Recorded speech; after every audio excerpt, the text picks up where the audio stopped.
क्या आपके बाल गिर रहे हैं या वक्त से पहले सफेद हो रहे हैं? अस्सलाम वालेकुम, मैं हूं आपके साथ हर्बलिस्ट इमरान नज़ीर और आप देख रहे हैं herbalist Imran Nazir YouTube official. काफ़ी फीमेल्स बहनें रब्ता करते हैं, काफ़ी मेल हजरात भी क्लिनिक पे आते हैं कि इमरान भाई कंघी फेरते हैं तो कंघी बालों से भरी जाती है, बाल कमज़ोर हो गए हैं, बाल दो मुँह हो गए हैं और मुख्तलिफ केमिकल जो है वो शैम्पू यूज़ कर करके केमिकल वाले लोकल क्वालिटी के, जिसकी वजह से बाल कमज़ोर हो गए हैं।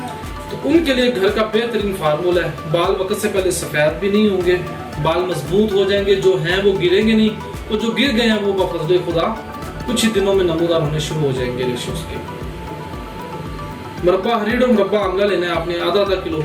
2 दाने सुबह निहार मुँह खाने हैं, 2 दाने रात को निहार मुँह खाने हैं। 2 आंवले के 2 हरीड के सुबह शाम, मतलब 4 दाने आपने डेली खाया करने हैं। साथ में नीम गर्म दूध का 1 गिलास पिया करने हैं। बफज़ल खुदा 1 से 1.5 हफ्ते में आपको रिजल्ट मिलना शुरू हो जाएगा। ये नज़र की बिनाई के लिए बहुत अच्छा है, दिमाग के लिए है, डिप्रेशन के मरीज इसको यूज़ करें।